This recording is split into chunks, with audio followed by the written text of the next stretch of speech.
दोस्तों उस्ताद भी ॻाइण में का कसर न छॾी ऐं अताउल्ला खान नियाज़ी साहब भी ॻाइण में का कसर न छॾी। दोस्तों उस्ताद जलाल चंद जेका शाइरी वठंदो उहा पुख़्ती शाइरी हूंदी, वॾी मक़सद वारी शाइरी हूंदी। दोस्तों उन में तमामु गहराई हूंदी। अगरि सम्झू माण्हू हूंदो त सम्झंदो, अगरि सम्झू न हूंदो दोस्तों उहो भटकी वेंदो, उहो ॻाल्हि खे सम्झंदो ई कोन ऐं फतवा ॾींदो। ऐं उस्ताद अताउल्ला खान नियाज़ी जी शाइरी भी ईअं ई हूंदी। उस्ताद अताउल्ला खान नियाज़ी भी माना भली शाइरी ॻाईंदो ऐं तमामु भली शाइरी ॻाईंदो ऐं आवाम में तमामु मक़बूलियत माणींदी हुई। दोस्तों छो जो डिमांड हूंदी न, हाणे ही फ़नकार माण्हू जेके न इहे जॾहिं कलाम ॻाईंदा आहिनि त माना डिमांड ते ॻाईंदा आहिनि, त जेको माहौल हले पियो, जेका आवाम ॿुधणु चाहे थी ॻाल्हि, उन ॻाल्हि खे ॾिसंदा आहिनि ऐं जीअं रवाजु हले पियो बसि पोइ ई पिया हलाईंदा आहिनि। पोइ शाइरनि खे चवंदा आहिनि बाबा उहा शाइरी कयो। त उस्ताद जलाल चांडे खे बि तमामु भला शाइर मिलिया ऐं उन्हनि जूं तमामु भलियूं शाइरियूं उस्ताद जलाल चांडे माना ॻायूं ऐं अताउल्ला खान नियाज़ी भी ईअं ई कयो, भला भला कलाम ॻाई, आवाम जे अॻियां आंदई, आवाम ख़ुशि थी ऐं उन जा मदा ख़ुशि थिया, परिस्तार ख़ुशि थिया। दोस्तों इन्हनि में जेका हिकिड़ी ॻाल्हि यकसा हुई उस्ताद जलाल चांडे ऐं अताउल्ला खान नियाज़ी में, उहा अवामी मक़बूलियत हुई। दोस्तों इन्हनि जी मक़बूलियत तक़रीबन हिकु जहिड़ी मक़बूलियत हुई। ही आवाम में जेको आहे तमामु घणा मक़बूल फ़नकार हुआ ऐं वॾा कलाकार, वॾा रागी। अताउल्ला खान नियाज़ी भी तमामु वॾो रागी आहे। उस्ताद जलाल चांडे जो त को मट सानी न हो। दोस्तों जेके इश्क न आहे वो इंसान ही ना है, को हाल मस्त, को ख्याल मस्त, को माल मस्त, को मस्तो मस्त, सब इश्क आहे। दोस्तों जे असांखे बि इश्क न लॻे हा त असांजो को अबो ॾाढो ॻाईंदो आहे। असां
दोस्तों उस्ताद जलाल चांडे जेको आहे सूफ़ियाणी शाइरी तमामु घणी ॻाईंदो ऐं ॾोहिड़ा बि अक्सर करे उहो सूफ़ी आहे जीअं माना ॻाईंदो ऐं दरवेशनि जा ॻाईंदो। बाबा बुले शाह, सुल्तान बाहू थी वियो, वारिस शाह थी वियो, बाबा ग़ुलाम फ़रीद थी वियो, बुडल फ़क़ीर थी वियो, राज़ी फ़क़ीर थी वियो, माना अहिड़नि दरवेशनि जा, लतीफ़ साईं थी वियो, सचल सरमस थी वियो। उस्ताद जलाल चांडे हो साईं उस्ताद हो। उस्ताद जलाल चांडे में जेका कला हुई उहा कंहिं में न हुई। उस्ताद जलाल चांडे जॾहिं ॾोहीड़ो ॾींदो त माण्हू मदहोश थी वेंदा। दोस्तों माण्हू पंहिंजा होश विञाए वेही रहंदा ऐं जिथे जिथे उस्ताद जलाल चांडे जो कलाम ॿुधियो वेंदो त उते उते आवाम माना पज़ीराई थींदी, आवामी पज़ीराई। ऐं दोस्तों माण्हू त मर्द बि ॿुधंदा, पोड़ा पका नंढा वॾा बि ॿुधंदा, हारी वारी सभु ॿुधंदा, पर जेके औरतूं हूंदियूं घर में उहे बि ॿुधंदियूं। दोस्तों जॾहिं उस्ताद जलाल चांडो किथे ॻाइण वेंदो त माना छतनि ते मायूं चढ़ी वेंदियूं कोठनि ते ऐं हुतां बि कलाम ॿुधंदियूं। एतिरी मक़बूलियत थी। दोस्तों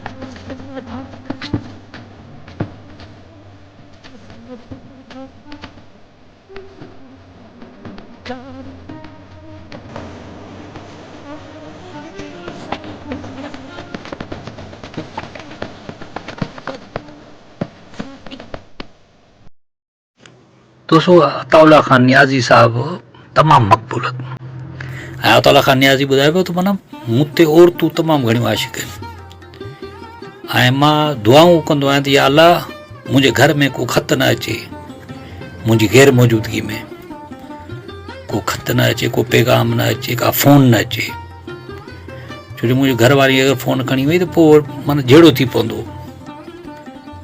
जंहिं मां जॾहिं घरां ॿाहिरि निकिरंदो आहे त पोइ फ़ोन जी वठ पकड़ थींदी आहे मुंहिंजे मदान जी, परस्तारनि जी।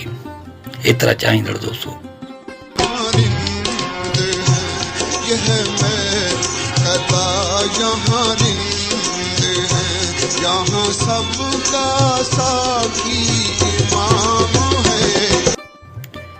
ऐं साॻी तरह उस्ताद जलाल चंद जा बि एतिरा ई चाहींदड़ दोस्तों। उस्ताद जलाल चंद जा माना तव्हां इश्क जा वाक़िया मशहूरु आहिनि ऐं उस्ताद जलाल चंद माना इश्क ॻायो बि सही पर इश्क सम्झायो बि सही ऐं मजाज़ी इश्क सम्झायो, हक़ीक़ी इश्क सम्झायो दोस्तों।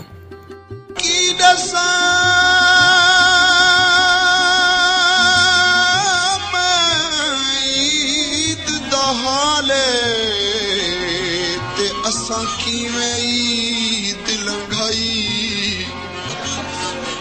गल लग मिली हिक दूजे को खिलकत ते असां गम दी माल पाई।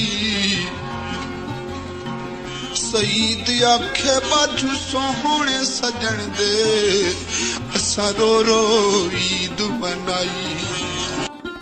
दोस्तों उस्ताद जलाल चंद जा शराबी जेके गज़ल आहिनि, जेके शराबी कलाम आहिनि, जेके ॾोहीड़ा आहिनि, उहे ॿुधण बि चाहिनि दोस्तों। तव्हां ॿुधंदो त उनजे शहर में गिरफ़्तार थी वेंदो, क़ैद थी वेंदो दोस्तों। एतिरो उन्हनि में माना जादू रखियल आहे, मुंहिंजो शहर आहे एतिरो दोस्तों। तव्हां ॿुधी ॾिसो।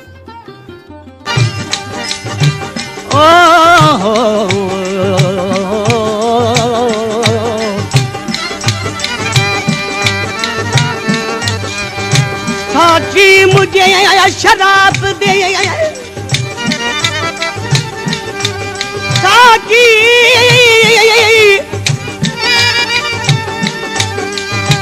साकी मुझे शराब दे, तेरे शराब की खैर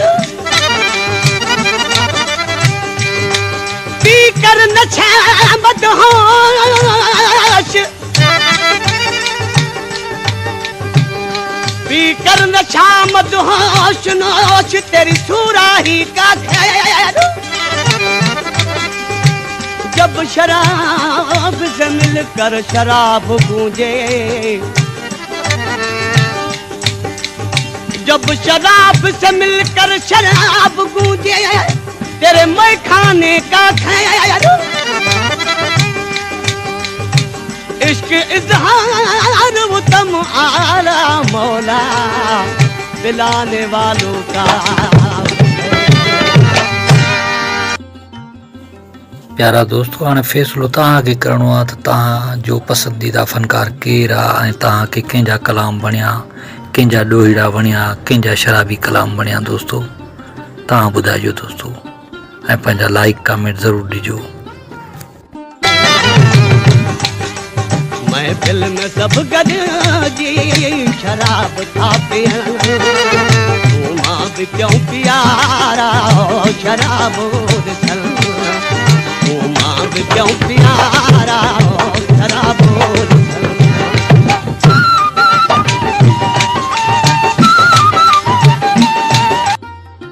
दोस्तों उस्ताद जलाल चंद ऐं उस्ताद अताउल्ला खान नियाज़ी इहे ॿई वॾा कलाकार आहिनि, वॾा रागी आहिनि। असांजो ॿिन्ही खे सलाम आहे दोस्तों, ॿिन्ही खे सलाम आहे दोस्तों। मां सम्झां थो हीअ वीडियो तव्हांखे तमामु घणो पसंदि आयो हूंदो। जे पसंदि आयो हुजे त असांजे वीडियो खे लाइक कयो, कमेंट कयो, दोस्तनि खे शेयर कयो ऐं असांजी चैनल कामरान जानी सिंधी ऐं कामरान जानी क्लासिक इन्हनि ॿिन्ही खे सब्सक्राइब ज़रूरु कयो। महिरबानी। अल्लाह हाफ़िज़ दोस्तों।